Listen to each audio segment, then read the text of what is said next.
All right, so it's 3:30. We're going to get started. And I want to remind you that this is FOIA, the strategy. And I know that this has been like a really long week, and it's been, we're on the brink of another war. So I just want to thank you for being here. And we will leave the last 15 minutes for questions, but if you want to ask something, feel free to add it in the chat and I'll get to it. But let's get started. I want to allow each one of our panelists to introduce themselves because they are incredible and they've done incredible work.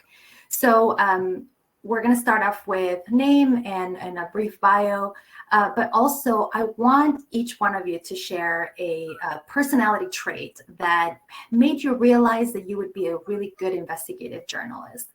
And since Corey won the Polk Award this week, we'll start with him, then we'll get to Samah, and then Alejandra. Well, can you all hear me? So yeah.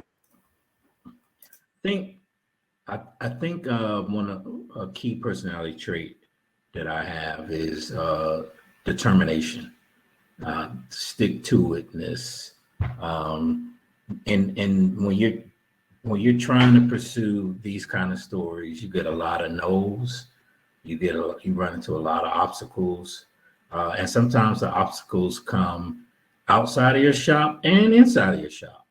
With bosses and editors and colleagues. And I think, I am a very kind, nice person. I'm one of those people that I really want everyone around me to win, and I clap loud for everyone. But I do have a fuck them motherfuckers side to me when it gets when it looks like everybody is against me or everybody is blocking the story or blocking that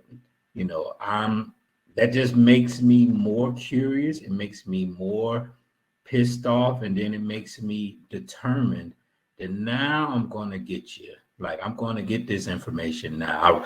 I was kind of messing around before, but now that y'all done done me like this, it's game over, bees.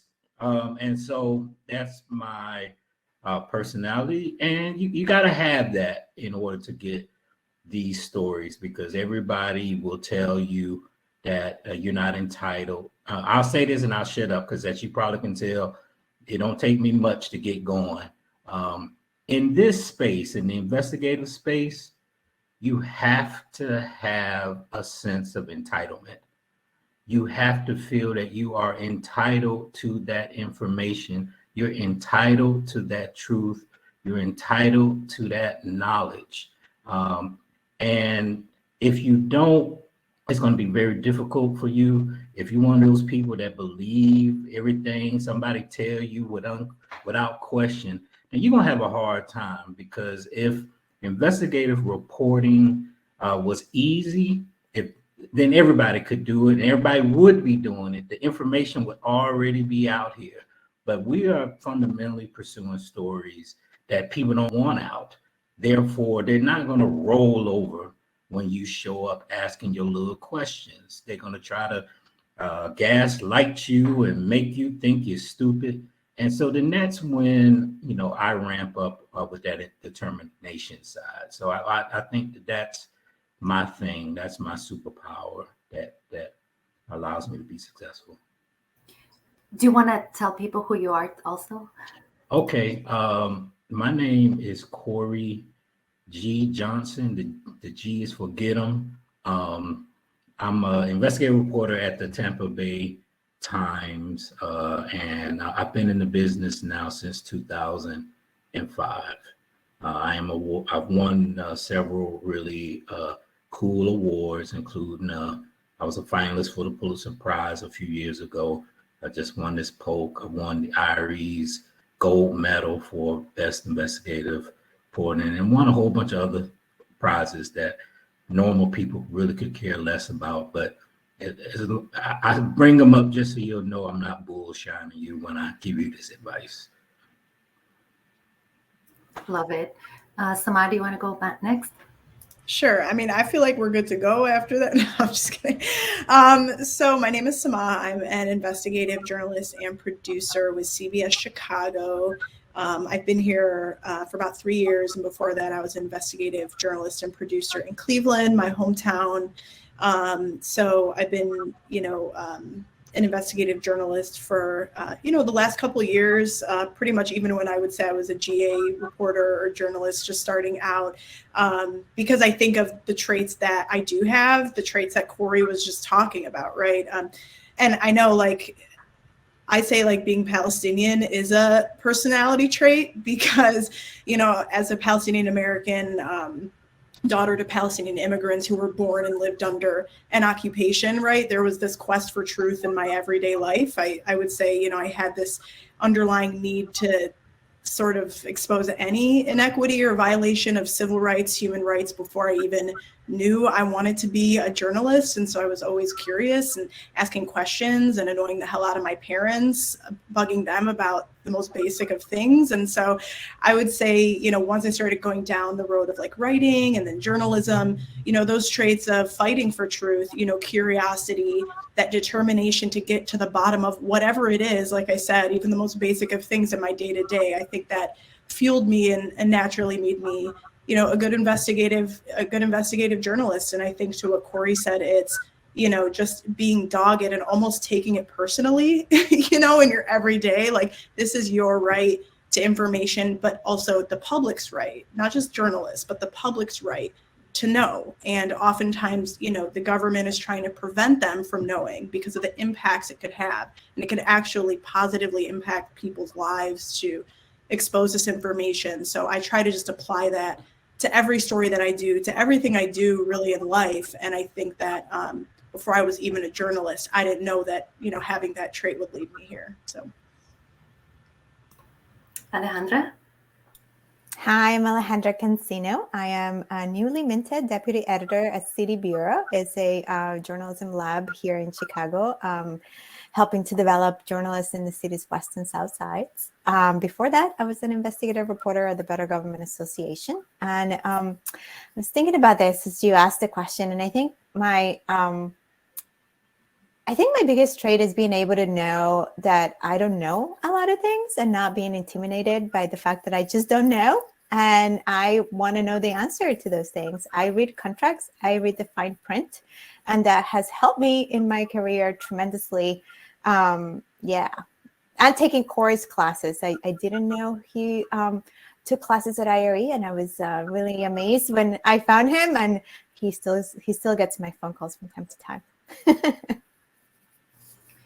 Thank you. So I'm Marina Zamuido. I am a reporter with WBEZ. And I would say that the reason why I wanted to include this is because I really want to make investigative journalism a lot more accessible to everyone, because I think it's like this thing that a few people do, and they leave for a year and then they come back with these incredible projects and you have no idea how they did it. So I would say that the trait that has made me a good investigative reporter is my curiosity. And then also just as an immigrant kid, you just learn how to do workarounds because nobody's going to help you. And you just got to figure it out for your family. So I just became really good at figuring things out. And I think that makes me a good investigative reporter. But so this is a really good start. Let's really kind of start talking about the beginning of the investigation, right? You have your wish list of the things that you want to do. You're starting up a big project and it's exciting, but it's also super overwhelming. So let's start talking about the research part of your FOIA strategy. I like to follow the advice from Pulitzer Prize winning journalist and Chicago native, Kimberly L. Kelly. When she talks about drafting FOIAs, you have to treat them like stories, right? You have to do your research. You have to talk to people. So why don't you get us started on how you start your FOIA planning process for a big project? What are some of the things that you do? Sure. So, I think that when you're starting off with a big project, it can be really overwhelming, figuring out where exactly to start with your FOIAs. And so I found it works best for me to kind of piecemeal certain processes. So I would say like my FOIA strategy actually does not start off by filing FOIAs. I actually start by, putting together a wish list of everything I'm interested in and getting, in a perfect world through FOIA, what would I want to get to help answer the questions I have about a specific topic that I basically know nothing about. Some of it may not exist, some might, but it gives me, a roadmap, right? So I ask myself, what questions do I have that need answering, and what sorts of documents do I think can answer those questions? Again, we may not know, but that's the next step, right? So I want to know how these documents are kept, what they're called to the best that I can, so I can improve my chance that the records request will be fulfilled and that I'm going to get the documents I want without having to fight. I mean, oftentimes, unfortunately, it is a fight, but when you're informed, it's an informed fight, right? And you're going to win. That's the mindset that I go into it. So I want to bring in an investigation I worked on with my colleagues called Left in the Dark. And Maria, if you have a second, can pull up the link to the story. I'm happy to show just the kind of the cover page of the digital story. But basically, this investigation was surrounding Chicago Police Department's body camera program, and essentially how it all started with Laquan McDonald, and how that led to the implementation of body cameras in Chicago. But since the start of the program, it's a multi-million-dollar program paid by tax dollars. But at the end of the day, officers often fail to activate their cameras, leaving the public with little video evidence in really critical cases, or I should say from critical cases to high profile to day-to-day, everyday incidents. And so before I even filed FOIAs, I tried to do as much research as I could to kind of understand what exact documents I needed. And, sometimes you do have to do shot in the dark FOIAs, but I think, there is a way to get to exactly what you want. And so our main questions were, we had seen in a lot of different incidents we uncovered that officers failed to turn on their cameras, or failed to use them correctly, or failed to even wear them when they should have. And we wanted to know how often that happens, right? How often do officers violate the policy? Do they get in trouble? Do they get held accountable or get disciplined?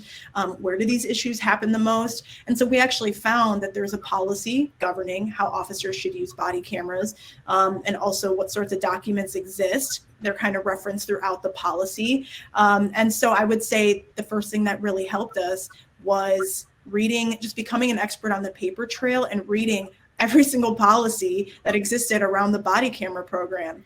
And so this image that you're seeing here is part of the policy that I wanted to show you guys, because that's how I found out that there's actually a committee within CPD that requires, they're required to meet quarterly, essentially, to talk about the program, talk about any issues they're seeing. It's a group of people, sergeants, lieutenants, supervisors, Chicago Police Department's lawyer, the police chief. So you have a lot of key people in these meetings, and there's got to be a paper trail or something being generated. And if there isn't, then that's a story, because what are they doing in those meetings, So, and so these documents turned into actually a big FOIA fight and became, part of the story. And I can talk about that a little later when we talk about the roadblocks. But what I can say is, when you're looking at this document, the key points here are that I learned that, this committee meets quarterly. So I know that there's a certain number of documents that they should give me, right? Because there's a certain number of meetings they're going to have in a given year. And then you see the last line, they're required to analyze and compile all reports received. So there are certain districts who have to actually compile reports on the usage of body cameras. And then they have to produce a final report. So now I know I can go and file a request for every single report that was done in this committee to see what they're talking about. How are officers using cameras? Are there any problems being discussed? Or are they treating it like everything's fine? Like, what's going on? And then, I think this ended up becoming critical, because what we found through our FOIA process is that the police department fails to track violations in any sort of way, fails to track any sort of issues, discipline, anything like that. They have no system to do it. And I'll talk about later kind of why that's important when you when you get that sort of info through a FOIA request and negative results or no responsive records. But this is the closest thing we had to really learning about what's going on with this program. And it all started with just reading through policies and becoming an expert on what sorts of documents are generated through the process of officers using their body cameras and what they're called. So these records are really key for us. Thank you. All right, so we have an idea about, what the strategy is, but this is just a question for everyone, or anyone who wants to answer this. But when you're in the planning process of your FOIA strategy, is there anything that you try to avoid? Any advice that you would have to folks who are just starting to do this kind of work? Anyone can answer. I think a couple things. Research. You definitely want to report and keep reporting throughout the process. You want to think of FOIA as just a tool to get information, but it's not the tool. It is not the only tool, and you want to report throughout because governments, frankly, have gotten wise to FOIA, and they've gotten wise to all the various ways to thwart your FOIA. And so if you're just filing a FOIA, hit and send, and waiting, you're going to lose. You're going to run out of time. You're going to run out of leverage. You're going to run out of information that you need in order to win that story. And your bosses are not going to be happy with you. So the FOIA is just one part of the process. It is not the end and beginning. And so it helps, for me, it helps to think creative throughout. We like to be, as what you mentioned, Maria, before, about thinking of workarounds. Think about who else has this information. Where else might I get this information? I'm filing this FOIA maybe with this agency, but does another agency have the same information? Is there another source that I haven't really thought through yet? You constantly need to be trying to be creative around how you can prove it. Like, I'll give an example about creativity. So when I was in my first job in North Carolina, I was working at a coffee, and there was I had exposed basically a kickback scheme in the financial aid office at a major university where, if you slip a certain person in financial aid some money, they would print you out a check and you would have to give them a little portion of that check, whether you qualified or not. And this was happening widespread, even at the highest levels of that particular department. And so I found out about it, and had found out that the state was investigating it, and had heard that when they found out that the state was investigating, the leader of that office had all the employees come in on a Saturday and shred documents that could link back to improper things that they did. Now, I heard that from a janitor who actually had who saw these bags of shredded documents. They could hear all the whizzing that the shredders were making all day and whatnot. So I can't burn this janitor. So how do I prove this, right? That was the conundrum. Okay, here's the magic of FOIA, and here's creative thinking. At the time, and I'm sure you all have had it, you've got these little name badges that you might wear around your neck or in your pocket. And when you go to the little office, you swipe your little badge, it opens up the door, and you go in. And I said, where is that information going? And so I went to the IT office and said, give me all of your badge in and out swipes for this building for 3 months.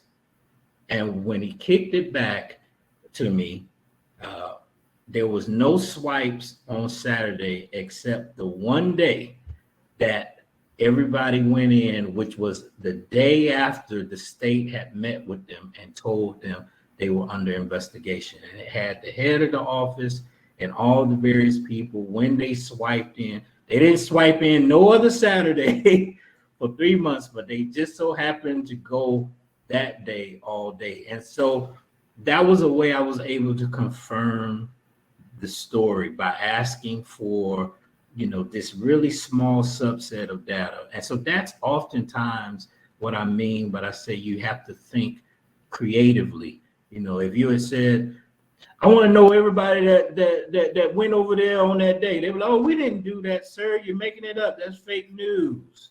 What are you doing? No good media. Y'all always be making stuff up, right? Okay, well, give me your swipes. And now, boom, bam, boom, you got them, right? And so I just make that point, and then I'll shut up, and we can come back to some more points when we start talking about roadblocks. I love this so much. It's actually the next section in our conversation. And so you filed your FOIAs, you're waiting. Maybe you get a denial, maybe you get an excuse as to why they need more time, and you're not getting any records and you're not getting any data. So let's talk about these workarounds that we've all used. Since Corey started, let's go with Alejandra. You've done an incredible job creating your own databases. Why don't you tell us how that's worked out and how you use those workarounds? Sure. And I'll tell you 2 quick stories. One of them is in a story I was working on elevators at senior buildings that were not working. Part of the question that you're asking in investigative reporting shops is like, is this problem systemic? Is it happening to one building or is it happening to many buildings? Because, it is a story that an elevator is not working in a senior building any day, but, with our lack of resources, we can only focus on it if it's systemic. So my question was, well, how do I prove it, right? Like, how would I prove that this is not just like, sometimes the elevator doesn't work kind of thing, but a systemic issue? So I figured out that the elevators needed to be sort of not inspected, but maintained every month. There needed to be someone who will go to the elevators, kind of check a couple of boxes and make sure the elevator was working properly, and that the CHA had a contract to do just this, and that the documents were supposed to be kept at the location where the elevators were. And so that allowed me to FOIA for those very documents to give me the maintenance records. And so the CHA was like, you want maintenance records? We will send you maintenance records. And they sent me 3,500 pages, PDFs of maintenance records that then I had to figure out what the hell am I going to do with this? So we printed them out the old-fashioned way, put them into folders. Every folder had an address. We decoded some of them and obviously created a pile for the ones that we couldn't decode where they were coming from, and created our own database on essentially having every month. And we were checking, there was a yes or a no on whether or not we could find maintenance for that month. And we said in the story, these are the elevators for which we have maintenance records, for which the CHA has maintenance records, which are required by the city of Chicago to be kept on location. So that's one. And then the second one, very quickly, is on a story I did about Cabrini Green and how much money the city and the CHA spent on that project. That became incredibly difficult because there was federal money, local money through a number of programs being used. And I asked the CHA whether they kept extensive spreadsheets, and they said they didn't. I asked the city whether they kept spreadsheets of the money spent by program, and they also told me that they did not. So I went back and looked at thousands of pages worth of meeting minutes from the Chicago Housing Authority. They're kept in a PDF format. I basically uploaded them all to something called Document Cloud, which allows you to search. Using Document Cloud, then I had a list of either the names of the projects or addresses that I wanted to search in those board minutes, and then manually found the ones that I wanted to be able to capture the amount of money that was spent by the CHA, and essentially did the same with what are quarterly reports released by the Department of Housing. And they also list the names of the projects or addresses or the names of developers, and also upload them to Document Cloud, and started pulling out numbers and creating my own spreadsheet.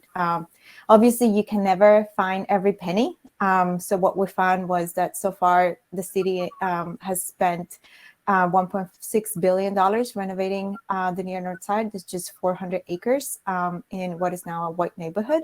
And it allows you to quantify, right? It's a way of quantifying what had happened there, and what community was kicked out. Obviously, the Black community was kicked out of that location. It's incredible work. So let's get to one question. There's a question about what is the best method for organizing your FOIAs, receiving and sending out requests. And I know that that's something really personal, right? We all have our own ways of keeping ourselves organized. So does anybody want to share how they keep their FOIAs organized? I mean, I'm happy to hop in on that. I mean, I always make sure I have specific folders for my specific stories and related to which FOIA requests I file. And, it depends, because sometimes you're filing so many different requests as part of one project. You might get like copies of emails, memos, you might get data, you might get, but a lot of the times I am requesting data, but cities don't track the stuff that I just so wish that they would track, that all of us wish that they would just track in a data form. So like Alejandra, I oftentimes have to build databases, data sets out of physical records that they maintain to understand, if there are any disparities in where something is happening, where a problem is happening the most and how frequently it happens. But honestly, when it comes to tracking like physical records, I am maintaining all of these like very organized folders for projects, and and on shared drives too, if I'm working with other colleagues and we're sharing information that way. We use OneDrive a lot to share information.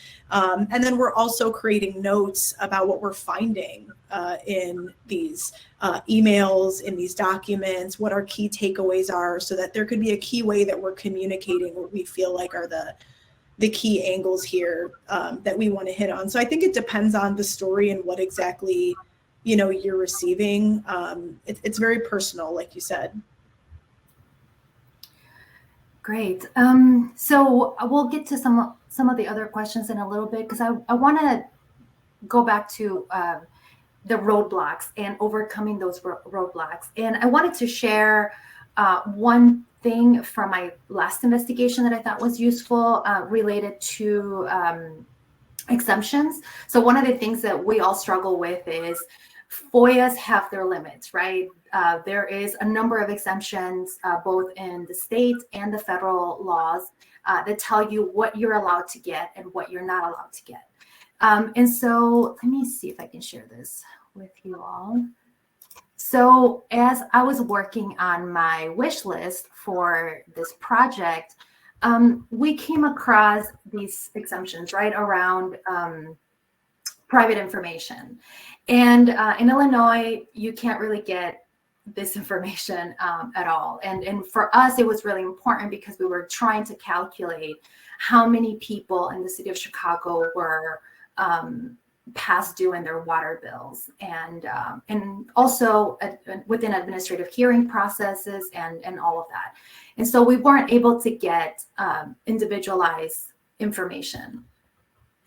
So we ended up getting a ton of information by going directly to the agencies and really kind of talking to the FOIA officer and trying to understand the data formatting of the database and figuring out what fields they could delete fairly easily that would take care of this exemption for privacy, right? So like I would have conversations, for example, with the administrative hearing department.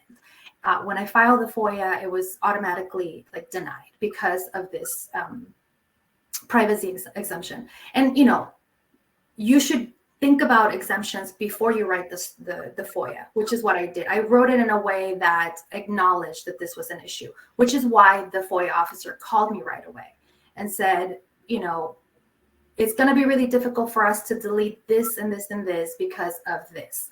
So after talking to him, we were able to come up with a pretty good understanding about what I could get and while not, getting in trouble with this exemption. And so I was able to get a lot of databases that we could work on to kind of get a picture about what was going on.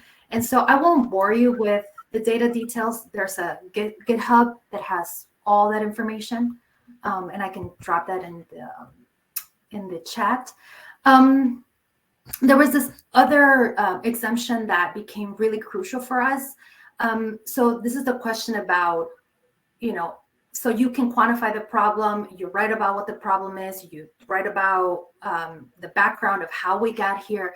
But also in this particular story, I was tracking what was happening to a homeowner, Sylvia Taylor. And during the process of reporting the story out, I noticed that every time I would file a FOIA, something would happen to her case. And so in order for me to write the story accurately, I wanted to know exactly what was going on every time that I filed a FOIA, who was talking to who. And so I filed this FOIA to get email communication, right? Really specific. This is key for emails. You have to say who and from and the dates, because if you don't, they're going to tell you this is too burdensome. So this is what I wrote. This is what I got. And this is the reason why, right? Preliminary drafts. And I know some of the folks who cover the Lightfoot administration are very familiar with this exemption because they use it quite a bit. At the end, we weren't able to get the documentation in time. I reached out to Matt Topic, who wrote a letter to the city, basically asking them to turn over the records before filing a lawsuit. I was able to get some information that was really useful for this story that kind of pointed out how my FOIAs kind of got the city to acknowledge that they had made a mistake in this particular case. But that actually came from the leaked emails that were released, I think last year. So what I ended up doing is that I took this information out at the top to fact check that it was the same information, right? Yeah, so I just wanted to share that with you all because exemptions are the thing that kind of gets you in trouble most of the time. Maria, can I just point something out that, and I hope it's okay, I share it. I just thought this was just genius when Maria told me this strategy when she was talking earlier about how she got the Department of Hearings to release some information, because Maria works so closely with the community and community members know exactly what she's doing, exactly the steps that she's taking in order to document her work. She actually asked them if they will write a letter that would allow the city to release some information. And I just thought that was like, what? And then, I mean, you can take it out from here, but also use that information to share it with a homeowner who is struggling to understand their own struggle. So one of the things that was really important for me for this investigation was really kind of working with community members. And one of the things that I did was, because of the privacy laws, I couldn't get access to the person's account information, for example. And that was really important because it was part of the story. I needed to know when the person started falling behind on their bills, because also the city's finance department kind of breaks certain things down in a way that was really useful for my reporting. So when I filed the FOIA for each person, like let's say Sylvia, for example, I included a letter that said the resident has waived their privacy concerns. And then after I got the FOIA, I would share it with them. And so I did that approach because, like a lot of those folks don't know how to file FOIAs. And I felt like if they gave me permission to see it, they it's their records, they should have it. Thank you for bringing that up, Alejandra. And I always sort of forget about my own work when I'm talking to colleagues that I admire deeply. Can I add something to that, though? Because someone actually asked something that speaks directly to what you just talked about how do you work with sources to expedite reporting. And I feel like the example that you just gave it's just a perfect example of working with the community when you're talking about issues that directly impact real people. Working with them to get their hands on, and almost like empowering them, because they could file FOIAs too. And sometimes if they file the FOIAs, they could actually get it quicker because of the privacy exemptions. They have more rights to some of their own records than we do, actually. So with the body camera reporting that we did, the irony is that the body camera program was created for transparency, but it is nearly impossible to get actual video through FOIA. It is so hard because there's open investigations they can easily cite, stuff like that. And then also we've done a lot of reporting on bad police raids, which happen inside someone's home. And so what they can do is there's this exemption in Illinois law that says that if something happens in a private space like someone's home, you got to get the permission of the subject of the video to actually get the video. So we had to work with a lot of families who wanted to see the video themselves. So we empowered them. We're like, you could file a FOIA and get the video probably before we can, or the law allows, like Maria said, to have them write a letter and say that we're giving, CBS Chicago or WBEZ the rights to see this video. And we did have success that way. And also a lot of these families keep a hold of those search warrants or those records that they were given as a part of the raids or whatever, or maybe their bills, or anything that it might be, that while you're waiting for your FOIA to be fulfilled, you might be able to get physical copies of things from the families. Some families even had surveillance video outside their homes that they, their own video that they gave us. And so we were able to actually see what happened, do a lot of research before we even got our FOIA. So I just wanted to add that to what you said, because I thought that was a great way to answer that person's question.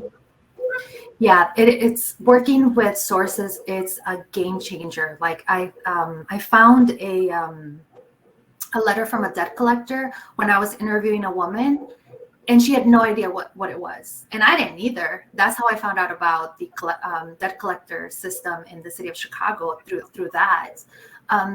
But I do want to go back to Corey, because your last Polk Award-winning investigation had a ton of documents that not only outlined the problem, but named names, and then also talked about who was not doing their jobs. Can you talk about that approach, please? I can. Can I, before I do that though, can I jump back in on obstacles a bit? Please. One, there are really two common roadblocks that people face when they file FOIAs. One that almost everyone has dealt with at some point.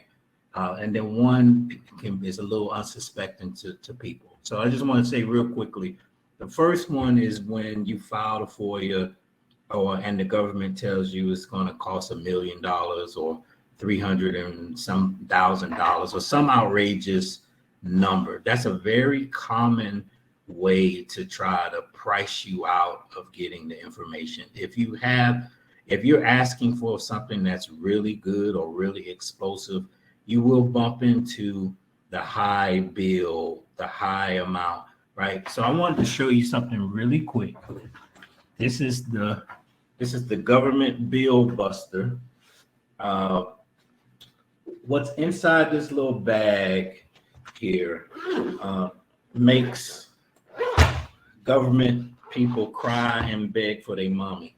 This is a handheld scanner. It cost me about $200, but it saved me about $200 million. And what you do, folks, if you ever file a FOIA and then you broke, your news organization is broke, they ain't got no money, they sure ain't got no money for no $2 million.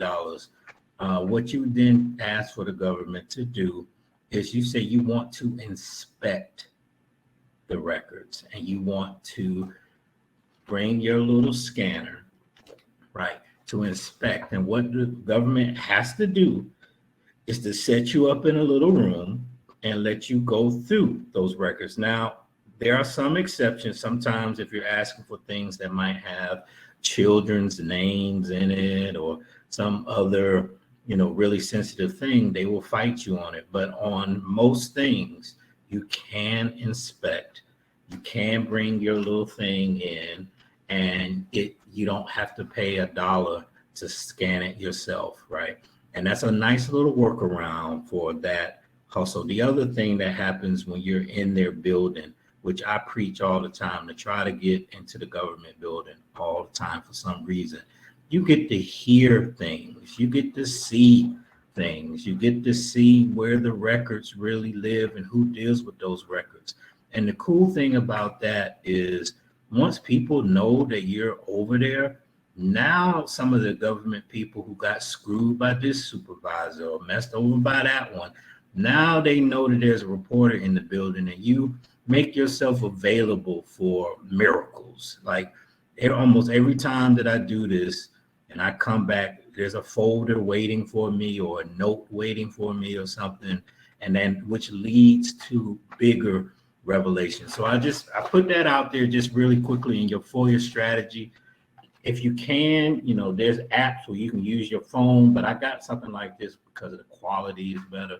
See if you can get you a handheld scanner so you can make the government cry when they see you too.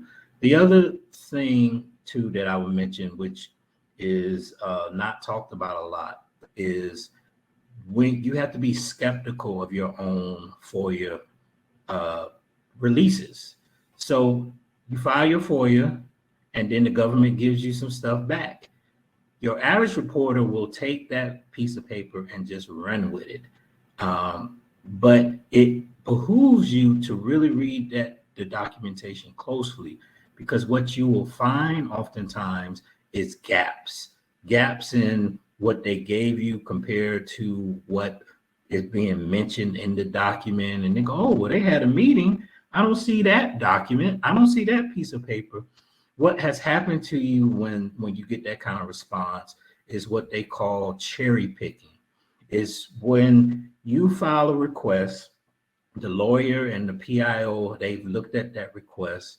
They've asked whoever is who works on that stuff to send them all the documents.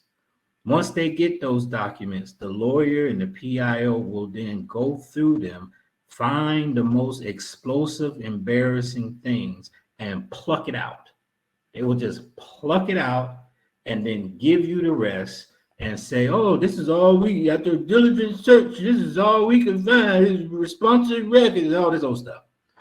Now, you won't know that happened unless you get sources.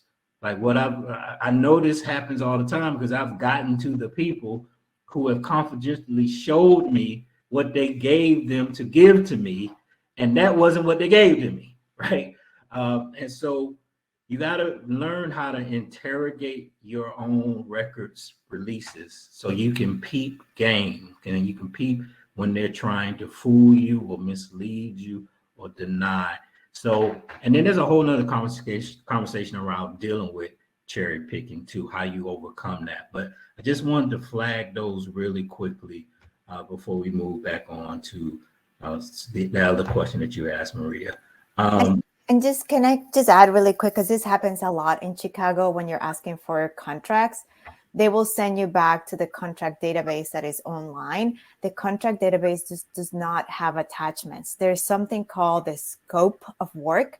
The scope of work is actually what it listed exactly what the contractor was hired to do. That is never in the document that is in the online database, which is why when you file your FOIA, you specifically have to say, I want all of the attachments that were included in the document, including the scope of work, because otherwise they will redact it. Yes. So that question that you asked earlier before I filibustered a bit, what was so unique about this current project was that I really didn't have the benefit of FOIA. It was a private company. And so there was no public FOIA that I could send to this company that would make them respond in any way. In fact, this company really doesn't even respond to any questions that we send to them. So that was a conundrum. How do you get inside a place to document problems when you don't have access to the documents? And folks, this is where being creative helps. again, and reading and researching helps. In this case, with the story that I have now, which is dealing with a lead smelter that poisoned its workers and the communities, and in some cases, the workers' children. What we found by reading the rules of the role, figuring out what government agency had oversight responsibility, that there are some industries, because they're handling dangerous materials, that they're required to do a whole bunch of testing and studies on a regular basis, and that the federal government, this is the first time I think we've ever really dealt with this in a journalistic way, but the federal government actually gives workers a sort of private FOIA to FOIA the company for all kind of confidential test results and documents, and they are entitled to it as an employee. So the strategy, once we found that this existed in the rules, the strategy then required us to meet, connect with sources, and build the level of trust so that they would go get these records for us. And many of them over a period of 18 months did. And then that was how we were able to crack the code of what this company was doing. It wasn't a public FOIA that I could just send out an email and send. It literally came through the workers because of this unique right that the government gave on certain circumstances that no one had ever explored before until we did this story. So just saying that, again, for people who are coming to this new, who get frustrated or, dealing with a lot of pressure, I promise you, if you just keep focusing on it and keep looking at it and keep reading the rules, an idea will pop out to you that will allow you a way in. And then once you pick at that one little piece, you can build and build and build and build until you get what you need. I love that example. Okay, we need to get to questions.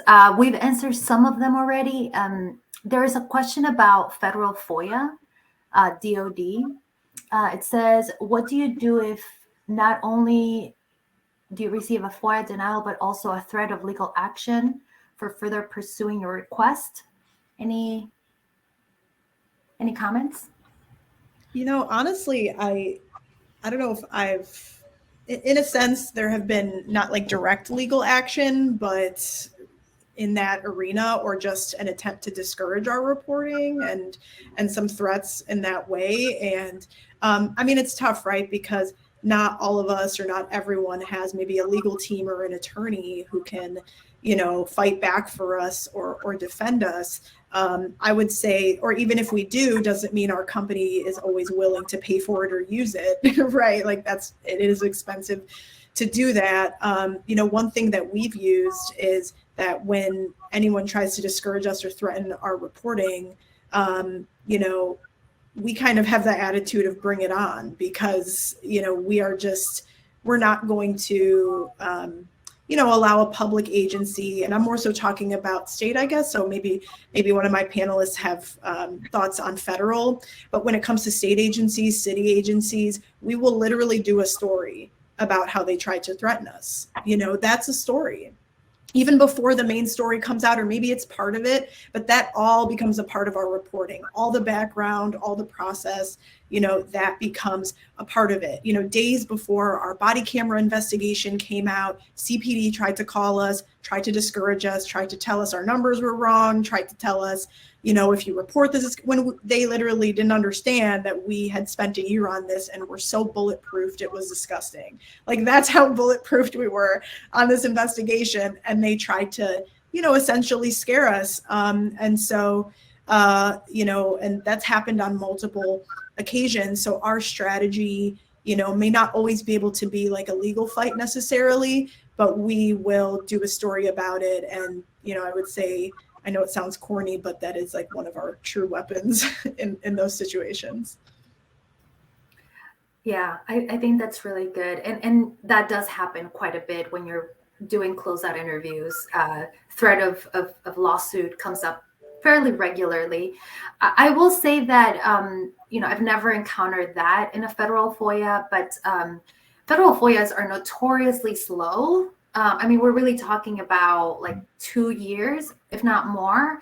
So what I try and do is I try and think about how, everything in the US is documented, right? Like every single thing, and is documented in several different places. So if I were you, I would start thinking about what is it that I want and why?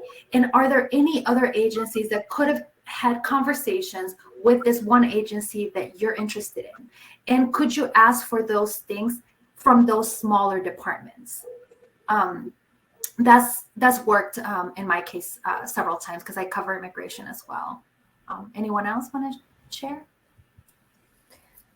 No, I'll just say, I know that we're at 50 minutes and the organizers really warned us not to go over.